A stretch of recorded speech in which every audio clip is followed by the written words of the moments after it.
happy today to have Professor David M. Gustafson with us, who is professor of uh, evangelism and missional ministry at Trinity International University. And David has been the driving force behind this book that has been published this year, Revising Pentecostal History, Scandinavian American Contributions to the Development of Pentecostalism. So we are very happy and honored to have you here, David, and we're looking forward to your presentation. Please take the floor. Okay. Thank you, Pavel and Torbjörn, for the opportunity to be here and to present this the result of our research that is in this book. I recognize that the book has a rather audacious title, Revising Pentecostal History. What it's really about, the book, is the Scandinavian American contributions to the development of Pentecostalism, especially within the United States context. But as we were discussing and thought, well, we really are introducing a lot of new people, a lot of new periodicals and other information to the narrative on the history of Pentecostalism. One of our contributors actually suggested we have more of a provocative or title. So we went with revising Pentecostal history, and at first everything was kind of at the same size, and on the book now it really in big letters is revising, and then Pentecostal history, and then really in small letters what the book is about, and that's the description of Scandinavian American contributions to the development of Pentecostalism. So like most research projects, we recognized that there was a hole in the literature. And a number of us began to talk. There were three of us who were editors, Torbjörn, myself, and then Raquel Alegre, who's Norwegian. She's currently in Argentina. We began to discuss what something might look like and how we could address this. And of course, within the American context, so many Pentecostal historians do not have access to the literature that is written in Swedish and Norwegian languages. And so we began to really think through a team of scholars who could where we could actually look at primary source materials that really have not been used before extensively, at least at the level of we did, to work from that helped shape the narrative. And so we recruited a team of scholars, a few of us from the United States, but we were dependent on having historians, church historians, especially from Scandinavia, to help us on this project. So the three of us represent the American, the Swedish, and the Norwegian contexts, and we recruited. We have 11 contributions in the book, so we're very pleased with it and how it came out, and we felt like it really did fill that gap in the literature. So I'm going to just to share my PowerPoint here, and we can start off by looking at, this is of course the title page of the book, and I mentioned already the three of us who are editors on this project. And let me see, I might have to, sometimes this happens. Let me stop share. Let me go back. It wasn't advancing, so let me try something a little bit different. Here, we'll go this way. And I'll try that again. And let's see if I can get this to move. There we go. Here's the contents of the book. And I don't have to go through it all, but this just gives you an overview of what the book is about and those who participated. So actually Mel Robeck, who teaches at Fuller Theological Seminary, and he would be one of the global top shelf scholars on the Azusa Street revival. And he also has a Norwegian background. So he wrote the foreword to the book. Chapter 1 is by Christina Undheim. She's a Norwegian, wrote before Azusa Street, Scandinavian Pentecost in America, 1886 to 1906. I'll talk about this. The narrative for the Scandinavian American Pentecostal story is somewhat different than how the story has been told from a more broad American historical perspective. The second chapter, Scandinavian American Pentecostal Revival of Chicago, 1906 to 1912. For Scandinavian Americans, Chicago was really the center. Now, we'll see that there's an important place of the Azusa Street revival in 1906, but already in Chicago, there was a movement of the Spirit that began in February of 1906, and among Swedish Baptists in particular. It will really be Swedish Baptists who experience Pentecostal baptism and become a part of the burgeoning Pentecostal movement. And because there's so many Scandinavians in Chicago, it becomes really the center. As other historians of Pentecostal history also have talked about a shift in the center from Los Angeles to Chicago. And a voice like William Durham really plays a big part in this. The third chapter is Movement of Scandinavian American Pentecostals, 1906 to 1918. This is really looking at that time where Scandinavian American Pentecostalism is a movement. So you don't have a lot of organization building yet. That will come, but it really is a movement and often operating within the existing sort of Baptist churches. So we'll talk more about that as well. Chapter 4, Transatlantic Influence from Norway on Scandinavian American Pentecostalism, 1906 to 1930. Raquel Alegre wrote that, did a fascinating chapter. She is a scholar of T.B. Barrett and really looked at the influence from Norway back on the Norwegian American Pentecostals in the United States. She looked at a couple of periodicals in particular that were very helpful, where information had been shared from Scandinavians in America, Scandinavian immigrants, writing back to the home country, writing back to like Bia Poston or Corset Sayre, and describing what was happening in the American context. Chapter 5 is titled Scandinavian Americans and the General Council of the Assemblies of God, 1906 to 1952. Darren Rogers wrote that chapter. He's the archivist of the Assemblies of God in Springfield, Missouri. And actually in 2003, he wrote a book titled Northern Harvest, where he actually began to look at the early Pentecostal movement among Scandinavians in the upper Northwest, or the upper Midwest at that time. So Minnesota and the Dakotas in particular. And here in this chapter, he looked at the development among Scandinavian communities that had Assemblies of God churches that eventually joined the AG, or the Assemblies of God, the larger body, which still is headquartered in Springfield, Missouri. He also looked at the establishing of universities, 3 universities by Scandinavian Americans, Pentecostal universities that are still functioning today.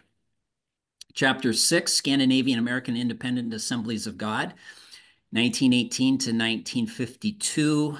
So I co-authored this also with Jan Åke Alverson. So we actually did 2 chapters.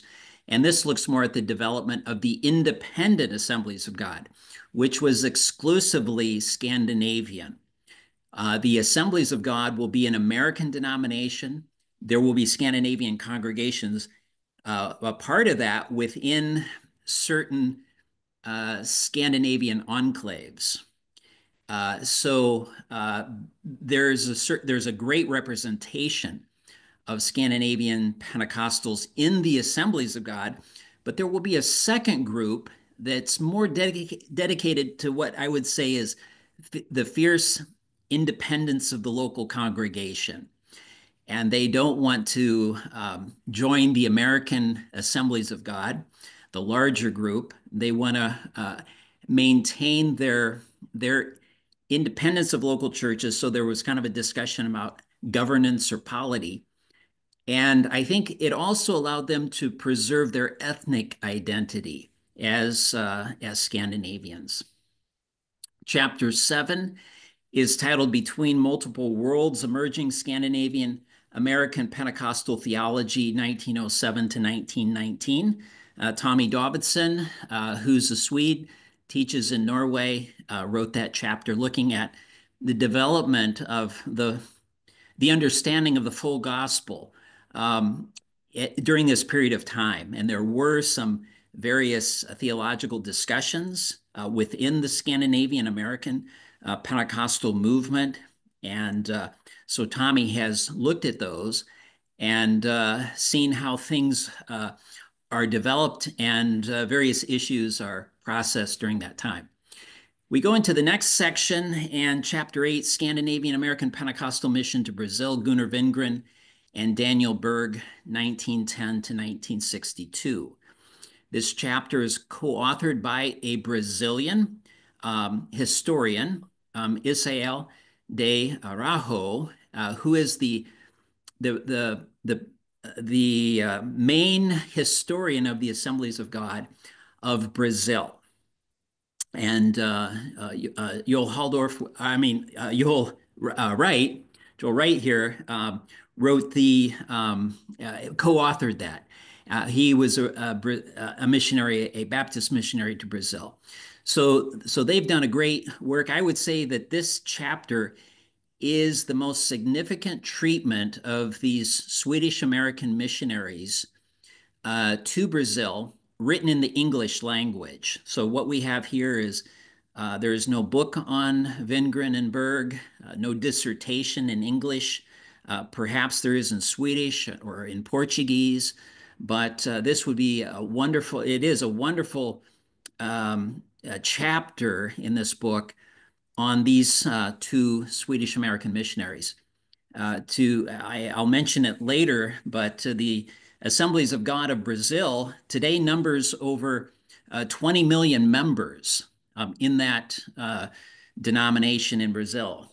And so the impact of these two Swedish American Pentecostal missionaries is pretty tremendous. Chapter 9, Missionary Tongues of Sophie Hansen, Testimonies of Zenaleli in Shanghai, 1908 to 1923. This was written by Ruth Ma, who's a PhD student of mine at Trinity, who's from mainland China. And she was able to work with texts that we provided to her from the Swedish language translated to English, from the Norwegian language translated into English. And then she was able to work with Chinese sources as well. And so she's written what is perhaps one of the strongest cases for Zenalalia, a documented case of a missionary being able to speak, in this particular instance, native Mandarin, arriving in Shanghai and using that as a sign as the work of God to communicate the gospel. Chapter 10 is titled Formation and Transformation of a Scandinavian American Pentecostal Congregation in South Bend, Indiana, 1907 to 1967, written by Beverly Johnson Miller, who formerly was a professor at Asbury Theological Seminary in the United States. And she grew up actually in this congregation in South Bend, Indiana. And this is an interesting chapter because she goes all the way back and looks at the significance of this congregation in the life of like Gunnar Vingren and Daniel Berg, and all the way through up until like the 1960s with connections from that congregation with Roman Catholics at Notre Dame, and with the birth really of a charismatic renewal or revival within the Roman Catholic Church, which kind of moves toward the final chapter, which Torbjörn Aronson wrote, titled From Scandinavian American to Transatlantic Relations of Neo-Pentecostals in Sweden and the United States, 1965 to 2014. I don't need to say much more about this because Torbjörn is the expert and can say more about that, and we'll have an opportunity to do that in just a little bit.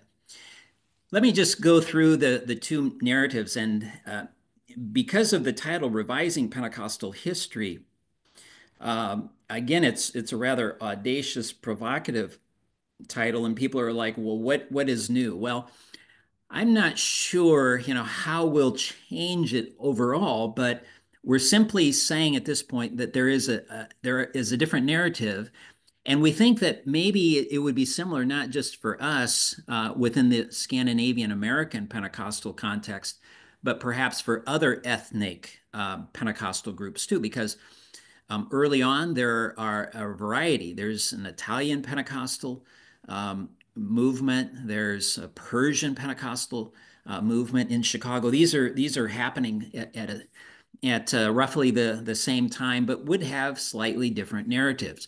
And that's what we're presenting here. So maybe this will be somewhat new.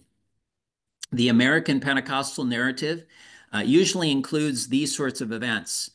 Charles Parham in Topeka, Kansas in 1900 with Agnes Usman, and an outbreak of glossolalia, or speaking in tongues, and association with spirit baptism. So that's where things would often begin. And as Parham goes to Houston, Texas in 1905, he's teaching, and he has a student named William Seymour in his class. And eventually William Seymour comes to Los Angeles, which is why Los Angeles is here. And in April of 1906, there's at the Bonnie Bray Street home, there's a meeting that's hosted where we see the real origin or the beginnings of the Azusa Street revival. There'll be a move from that particular location to the mission on Azusa Street in Los Angeles. And that's a very significant event, obviously, for global Pentecostalism. What's happening in the year 1906 and 1907. Eventually, too, Chicago plays a big role in the regular narrative as well, because some missionaries go from the Azusa Street mission to Chicago, and they're connecting there with people like William Durham at the North Avenue mission, and there's some interaction there. There's interaction with Swedish Baptists in Chicago, who are also experiencing revival. So there will be a wedding of sorts with these, but this would be a sort of typical narrative if you picked up a history of Pentecostalism, especially written by an American church historian. For the Scandinavian American Pentecostal narrative, it would be different. It would begin sooner. And even in the 1880s, there's some cases, and in the 1890s, again in the upper Midwest, in Minnesota and North and South Dakota. And there's a group associated with the Swedish Free Mission who would be pietist revivalist folks that are preaching the gospel and holding revivals. And there's some major personalities that get dubbed with a pejorative title called the free, de fria. Okay, so they are known for glossolalia, for prophesying, for praying for healings, And so much of the phenomena that would be associated later with the Azusa mission, for instance. So personalities like August Davis, John Thompson, C.M. Hansen will be very much a part of this. I'll loop back to them. Detroit Lakes, Minnesota, something similar. Two missionary women go out from that particular revival, and in some histories are known as the first Pentecostal missionaries. Ida Anderson and Mary Johnson. Chicago, February 1906. I'd mentioned the Swedish Baptists, and Chicago really sees a revival among Swedish Baptists. Be led by somebody named J.W. Hertzstrom, a Swede. And his church, the Second Swedish Baptist Church of Chicago, becomes the center of the Scandinavian American Pentecostal revival in Chicago, really between 1906 and 1912. But Los Angeles, and see, there's kind of an inverted order here. So we begin with Chicago and then go to Los Angeles. Los Angeles does play a very important role, and there are a lot of Scandinavians that will be a part of the Azusa Street revival. We'll talk more about that, led by Senna Osterberg, who begins in 1907 the Scandinavian mission of the Azusa Street revival. So if we look at how these were viewed by Scandinavians, these two sort of narratives that I've pointed out here, when news of the Azusa Street revival in Los Angeles reached Scandinavian Americans in the upper Midwest, so in Minnesota and the Dakotas, the nature of the revival was familiar to them already. In one case, we have a man, he's a Norwegian immigrant named Anders O. Morken, and he's in Audubon, Minnesota. And he writes this in 1906, so in December of 1906.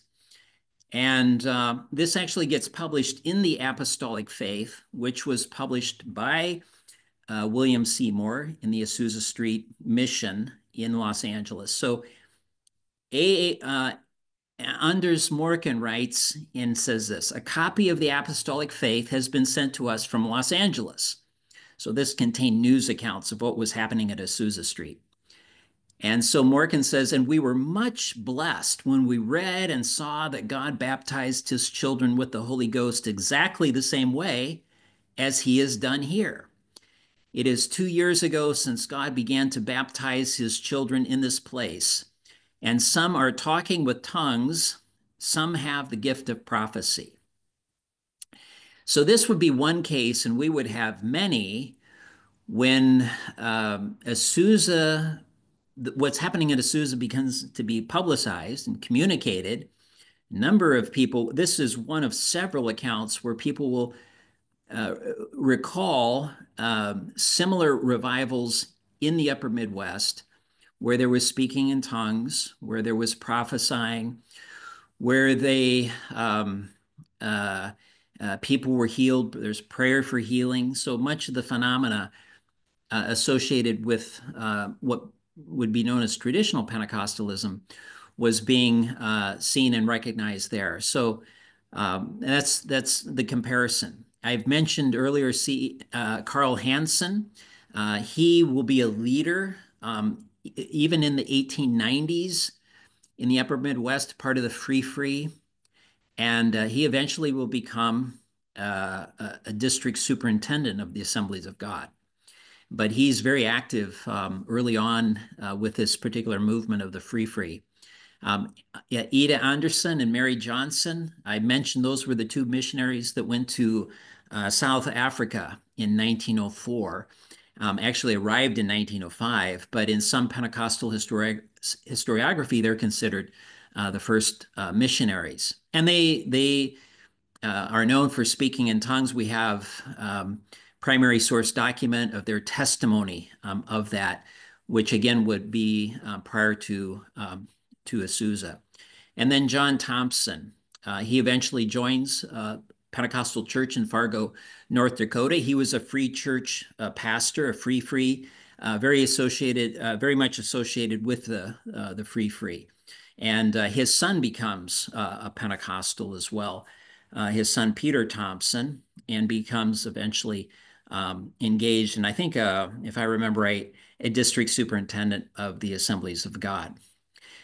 Okay, so that's what's happening with the free, mostly in the upper Midwest. I mentioned Chicago, and as early as February of 1906, we have some things happening there. Several Swedish Baptists influenced by J.W. Hertzstrom in Chicago experienced Pentecostal baptism and became leaders of the Pentecostalized Baptist movement. We're taking this language, actually, Jan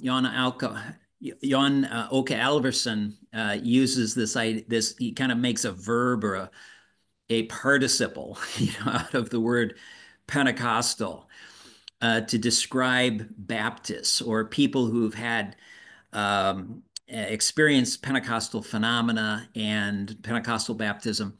And you don't yet have, so in the United States, you don't have, Pentecostal congregations. You would have Baptist in Chicago, you have Baptist congregations, and some are Pentecostalized, to use that description, some are not. Some would be kind of typical traditional Pentecostal. And so some pastors are leading in the movement, and as we'll see, they'll take different directions during this time as well. So J.W. Hertzstrom is a leader, writes a book on the Holy Spirit, really holds a number of meetings to consider the baptism of the Spirit. And so he really is a key leader early on in this movement. Somebody who would join him is Bengt Magnus Johnson, who will lead the first Scandinavian Pentecostal church in Chicago, known as the Berry Avenue Church. And he'll play a vital role in the early Swedish Baptist, or the Swedish, was originally Baptist. I mean, he's a Baptist, okay, but he becomes Pentecostal and eventually will launch his own distinct Pentecostal church. And then I've mentioned Gunnar Wingren, who is one of the two Swedish Americans who go to Para, Brazil in 1910 and begin the work there that eventually becomes the Assemblies of God of Brazil. So these are just to mention a few. The book that we've written mentions probably 20 or 30 sort of key figures out of from the Swedish Baptists who become leading figures in what eventually will become like the Scandinavian Scandinavian Assemblies of God, or the Independent Assemblies of God, which eventually merged to just be called the Independent Assemblies of God. So when we looked at streams, we start to see the impulse from the Azusa Street meeting with some of these folks in Chicago as well. And with the arrival from the Azusa Street, the North Avenue Mission of Chicago felt the impulse of the Pentecostal revival in Los Angeles. So we have a number of people here. Let's see if this wants to, looks like my screen. Oh, here we go. This is what I needed. Among the first to arrive from Los Angeles was Anders G. Johnson Eck, who was a part of the Azusa Street revival, and in the summer of 1906 is part of a group that comes to Chicago, and they land at Durham's North Avenue Mission. And they're explaining and giving testimony about what God was doing in Los Angeles. He will connect in Chicago with, who's the next picture here, of F.A. Sandgren. He was the editor of Folkvennen, a Norwegian language periodical. And he was a natural contact in Chicago because he had actually published stories of the revivals of the free up in the, the upper Midwest in 1905. He had written and published accounts from like C.M. Hansen and others describing the revivals in the upper Midwest that were, again, very similar. And then William Durham. William Durham is an American. He's an American Baptist. So he doesn't speak a word of Swedish or Norwegian. And yet he befriends the Scandinavians and has a number of folks into his congregation. And we'll see him being an important sort of link back and forth between Chicago and Los Angeles and Chicago. So he became interested in what was happening in Los Angeles. He was friends with the Osterbergs. Here's a picture of Senna Osterberg. So born in Sweden, and she was a Baptist lady in Chicago with her husband, Louis, and they moved actually to Los Angeles. And I mentioned her before. She had a front row seat in the Bonnie Bray meetings in Los Angeles as early as April 1906. When that house got too full, could only hold 100 or so people, that's when they decided to move to the mission on Azusa Street. And her son, Arthur, was the one tasked with getting that facility ready for public services. And so after Durham's visit by the Azusa Street missionaries, and after he witnessed others in his congregation experience Pentecostal baptism and speak in tongues, he responded to the invitation from his old friends, the Osterbergs, Senna and Louis Osterberg, and their son, Arthur, to come to LA and to experience the revival for himself. When he arrived to the Apostolic Faith Mission at 312 Azusa Street in early February 1907, he was deeply affected by what he saw and heard, and on March 2nd, he experienced the Pentecostal baptism.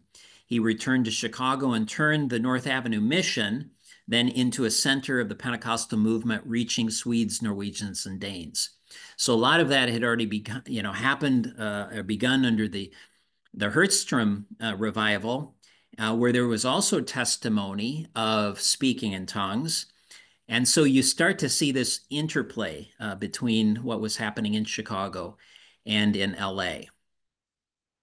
In 1907, 6 people from the Scandinavian mission of the Azusa Street Revival went to China as missionaries.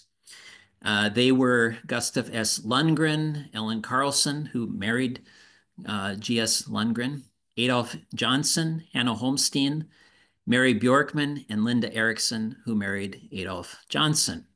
So they were a part of that. I have a photo here, which is from 1915. All of those 6 missionaries are in this photo. And this would represent the first wave of Pentecostal missionaries, Scandinavian American Pentecostal missionaries, who are going abroad. In this case, they're going to China. There are Norwegian-born immigrants also who are part of the Azusa Street mission, who will play key roles to advance Pentecostalism, including Joseph N. Strand, Maren Iversen, and Bernt Berntsen. This mission to China will actually be organized by Bernt Berntsen. Joseph N. Strand takes Pentecostalism very quickly to Seattle, to the Pacific Northwest, where the Jones Avenue mission becomes one of the first Pentecostal, well, the first Pentecostal mission in the Pacific Northwest. And Maren Iversen, who's a part of the Azusa Street Revival, goes back to Minnesota, to Minneapolis, and then she goes back to Norway, and eventually, and spreading the Pentecostal message, and eventually becomes a missionary to India. So we're seeing the early movement to send missionaries. Meanwhile, back in Chicago, tensions begin to arise among Swedish Baptists and Pentecostals between 1909 to 1912. Some Baptists resisted Pentecostal phenomena altogether. Others were sympathetic to the movement, but not necessarily joining. Some become Pentecostals, but were content to remain Baptists, and J.W. Hertzstrom would be one of those. He liked being a Baptist, even though he was a Pentecostalized Baptist. Some who experienced Pentecostal baptism accused others who did not as carnal, not yielded to the Spirit. And so there was criticism kind of both ways at times on this issue. And then number 5, some Pentecostal Swedish Baptists left their congregations to join Pentecostal friends in establishing new Scandinavian Pentecostal assemblies. Bengt Johnson, B.M. Johnson would be one, and F.A. Sandgren. So even though B.M. Johnson began with J.W. Hertzstrom and his revival, he eventually joined the Pentecostal movement, and his church became a part of the Independent Assemblies of God. And then you have F.A. Sandgren, who is really highly connected with the Free, and then with William Durham at the North Avenue Mission. He actually becomes a Swedish Baptist pastor in South Bend, Indiana. And so you can kind of see this movement, and it's somewhat hard to define between what is happening in these streams of revival. A Swedish Baptist from Minneapolis named A. Holmgren traveled to Chicago to attend a convention led by Durham. So here you have Durham holding a large conference. And when A. Holmgren was there, he met several Swedish brothers such as Petrus Schwartz, Martin Carlson, B.M. Johnson, F.A. Sandgren, and C.M. Hansen. These names are very much a part of this narrative. As leaders in this movement, we'll begin to see them develop. This is kind of a core very, very early on.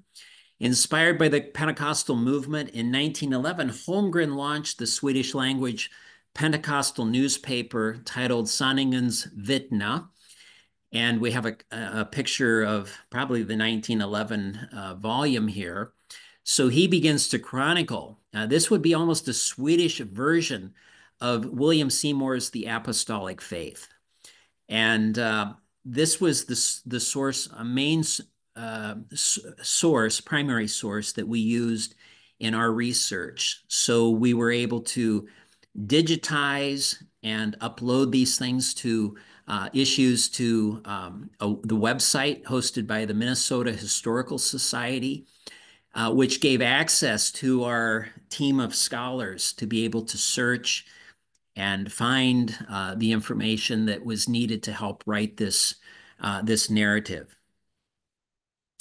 Transatlantic Pentecostalism would be a real second part. So we kind of have the chronology of these two narratives that might be different. But here's something else, how the Scandinavian American Pentecostal experience is slightly different than others. And that is because of the spread of Pentecostalism in Scandinavia. So within Norway, originally through T.B. Barrett, as well as through Levi Petrus in Sweden. And so there will be this transatlantic exchange that begins to happen too, which is helpful, especially to the Swedish and Norwegian American Pentecostals back in America as they're dealing with issues, perhaps theological issues, or trying to kind of find their way.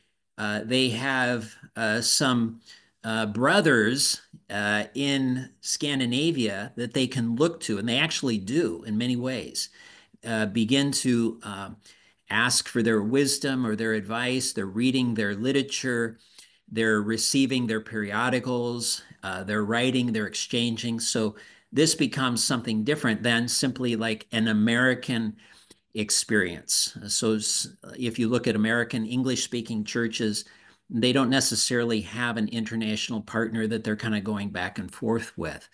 So this provides at least something different for the ethnic Swedes and Norwegians in the American Pentecostal experience. Levi Petrus tours and visits the U.S. in 1924, 1936, 1941, 1949, 1951. So he's making several visits and is speaking and very respected and is shaping in some ways the Scandinavian American Pentecostals, especially the independent churches. He briefly pastors Philadelphia Church of Chicago in 1941. In 1949, Petrus received an honorary doctorate from Wheaton College near Chicago. And just to say something about the Swedish churches here, there will be a movement, a transatlantic movement by many pastors who accept pastorates in Sweden and in America. So they will be coming and pastoring congregations. And so you get this back and forth transatlantic exchange, which would be, again, somewhat unique from obviously the American churches. And T.B. Barrett is an interesting person too. He becomes a Pentecostal early, 1906. It's amazing how fast what happened in Azusa Street, and he would be affected by the Azusa Street mission. They're sending those missionaries to Chicago and on to New York, and he meets them in New York and receives a copy of the Apostolic Faith and is baptized in the Spirit. And even at the end of 1906, he's going back to Oslo and begins the Pentecostal movement there.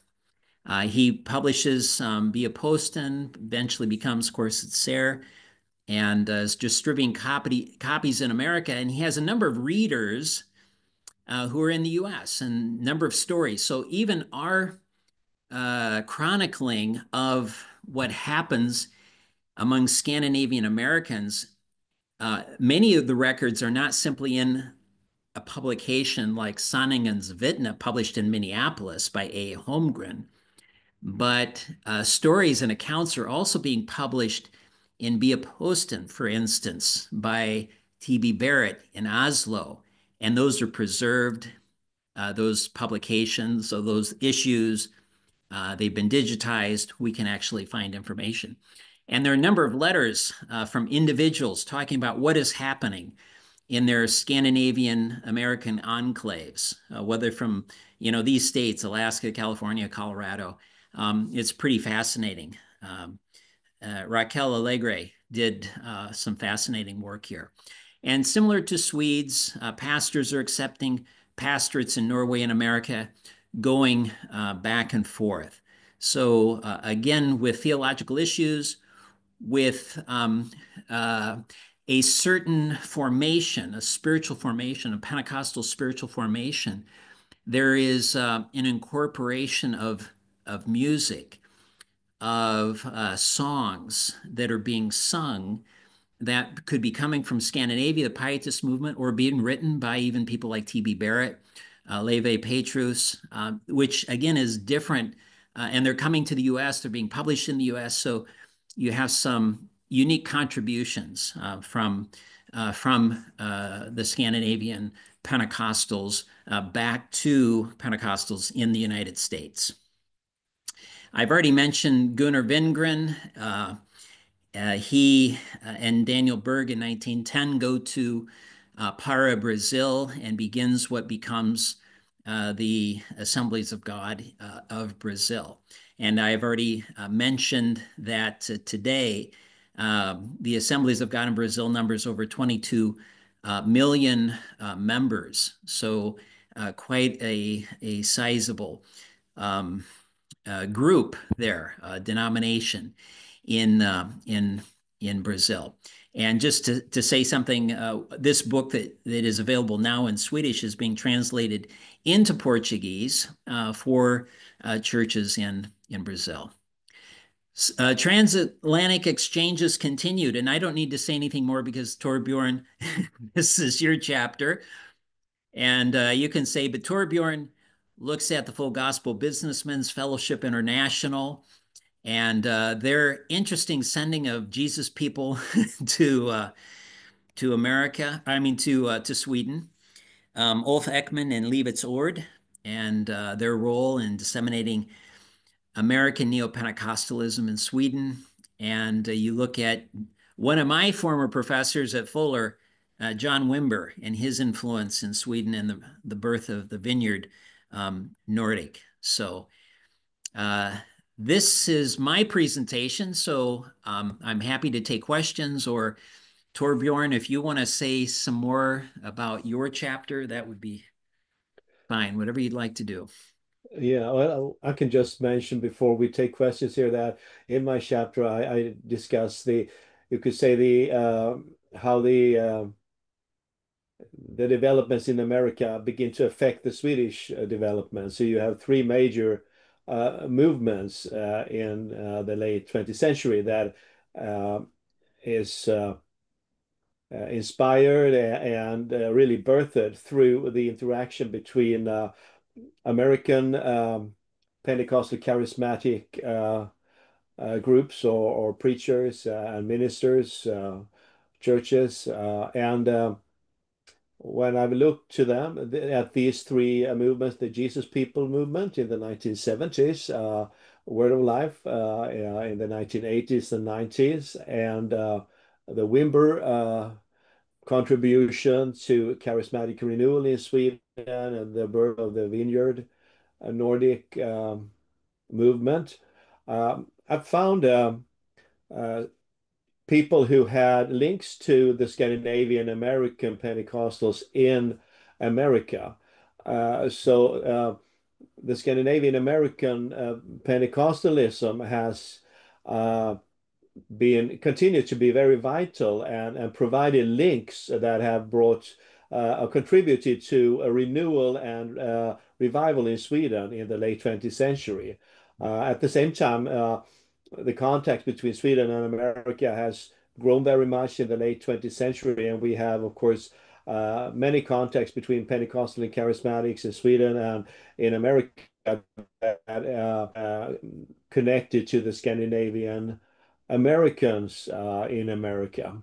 But I found it very interesting to see that the Jesus People movement that became a revival in the 1970s in Sweden, in fact, came about through businessman who sponsored teams by sponsored American hippies, Jesus people, sent them to Sweden. It's really amazing. You have these Swedish American, businessmen with tie and suit and everything, and they paid for sending.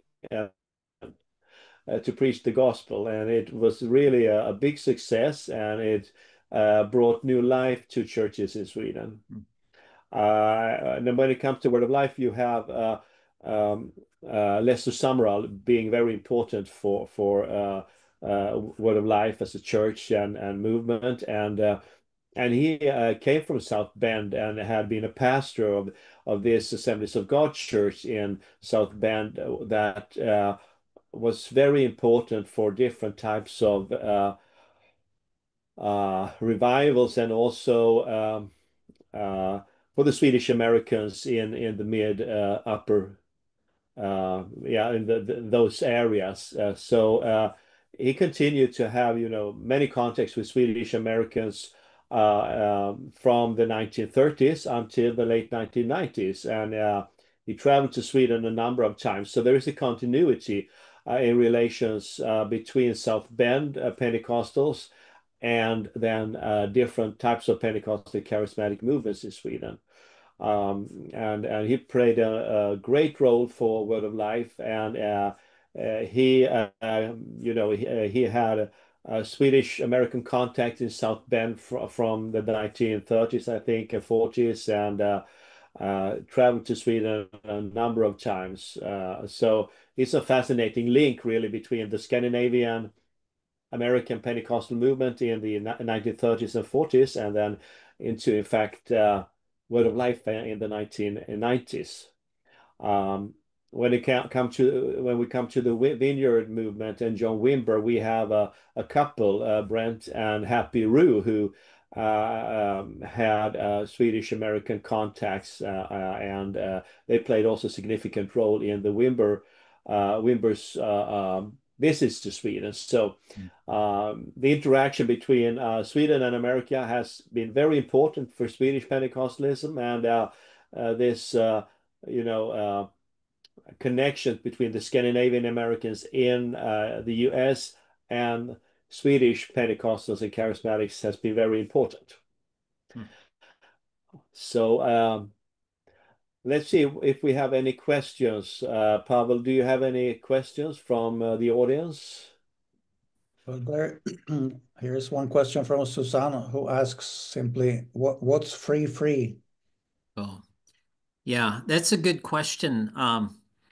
I think we can only summarize. It became, a pejorative term given to these uh, Scandinavian. I mean, they are Swedes and Norwegians in the upper Midwest who are demonstrating um, various phenomena associated with what becomes understood as Pentecostalism. So what I mentioned.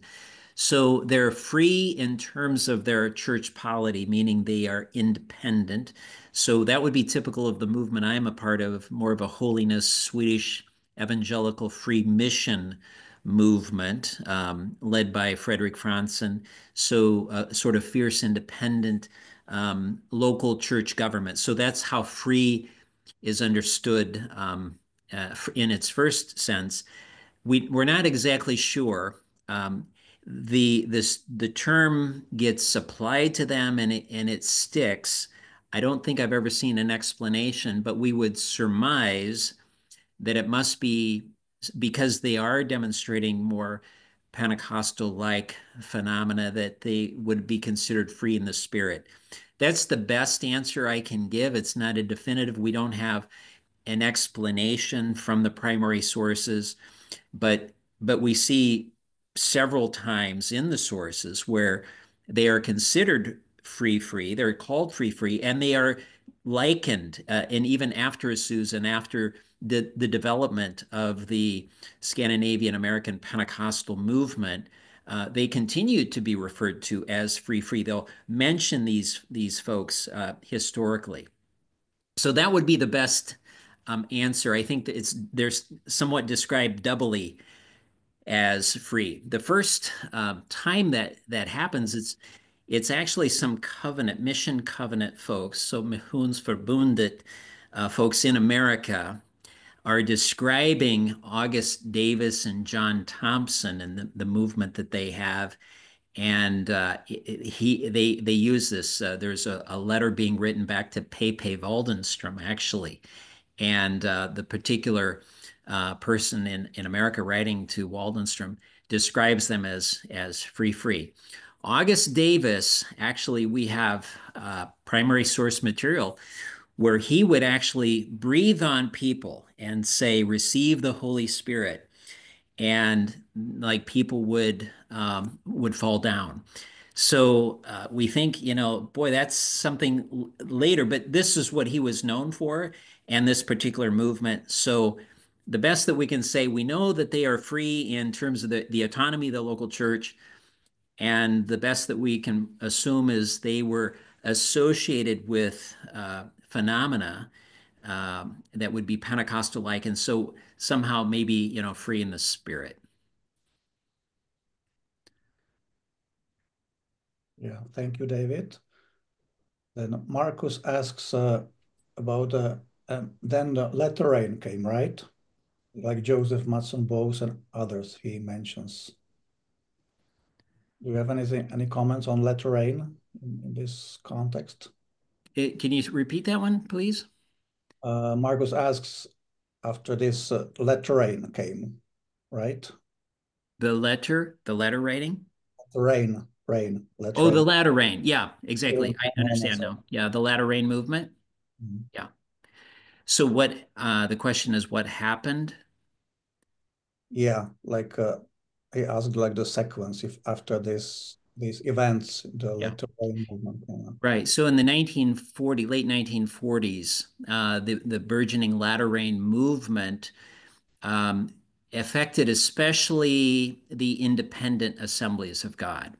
So you have the larger American branch, the Assemblies of God that I've mentioned, and they have some, they have the majority of Scandinavian congregations in the Upper Midwest, Pacific Northwest, but they're not affected. So they actually took a stand against some of the proponents of the latter rain movement, but some within A.W. Rasmussen and Joseph Matson Bose are part of the Independent Assemblies of God movement, and they begin to follow Branham and others in the Latter-day Rain movement. And with really an emphasis on apostleship, modern day apostleship, this was the tension, from what I understand, is that there was an assertion that some with the gift of apostleship or the gift of apostle had some way to communicate and to tell local churches what to do. Now, I've talked about the Independent Assemblies of God are fiercely committed to local governance. And so immediately there was some who really took issue with this. One was E.C. Erickson. E.C. Erickson pastored a church in Duluth, Minnesota, and a really quite successful church. And he said, some who are exercising a gift of apostleship and communicating what local churches should do violates their local church polity and their governance. So it became an issue, and there was some talking with the larger Assemblies of God, the American body. And what eventually happened was there was a split within the Independent Assemblies of God, which is Scandinavian. And so out of that came really two groups today we would know as the Assemblies of God, the Independent Assemblies of God International, and another called the Fellowship of Christian Assemblies. And so there would be two groups today, and one would split again later. But to my knowledge, this was the real issue. Torbjörn may have something to add to that as well. No, I think you're correct. I think that's the issue. I think that the latter rain, they had a great influence, long-term influence in the area of worship. Their worship songs, the way they were, singing, and also this practice of singing in the spirit was something very important. So they brought renewal to worship, and that has continued. So that's, I think, all their positive contribution.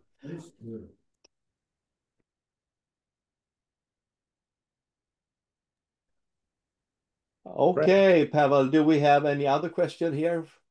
There's one more question here. What would you say about the different ways how Pentecostalism is organized, like non-denominational in Sweden versus America with different denominations like Assemblies of God and so on?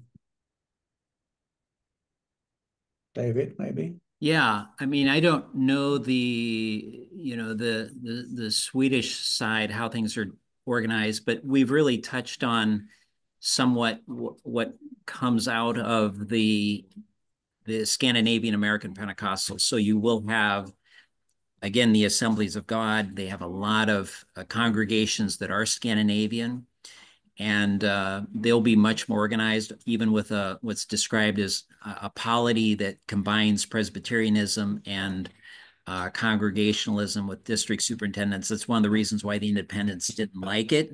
They felt that it smacked too much of kind of an organized denomination. So you'll have the independents, and they are loosely connected, but there is a connection. They'll have regular meetings, annual meetings. They're helping to place pastors and all kinds of things like that. So that will follow. So really, you have mostly these two major bodies, and eventually, as I mentioned, through either the latter rain movement, kind of a split that will come, and then another split. Eventually, there's a couple of groups today. And they have different purposes. One is more about ordaining or licensing pastors. The other is more of a association of churches that will discipline as a disciplinary body, those kinds of things. So yeah, you have differences in polity and how it sorts out. I'm not sure how that compares to the Swedish context. Maybe perhaps Torbjörn can add to that. Yeah, I think there are parallels with developments in Sweden. We don't have had so many splits in the Pentecostal movement in Sweden, but you have tensions between different groups concerning how the organization of the movement should look like. So that's my basic comment on this. Yeah, well, I'm just want to say a big thank you, David, for this this evening and for your presentation. And I just want to make also some more advertisement for this for the book. If you're interested in Pentecostal history, I recommend this book warmly. And it's a great story about the Swedish American and Scandinavian American interaction when it comes to the Pentecostal revival. So many thanks, David, for this evening. And I just want to encourage also those that have taken part in this to take a look at our courses and also to read this book and others that deal with Pentecostal history, because it's a fascinating story that goes on. So thank you, David. Thank you for inviting me. My pleasure. Yeah, thank you so much, everyone, also, and everyone who listened as well. For the upcoming events that Scandinavian School of Theology is offering, you can visit our website, teol.se. So have a great evening. Thank you so much again, Torbjörn, David, and hope to see you again at some other event. Thank you. Bye.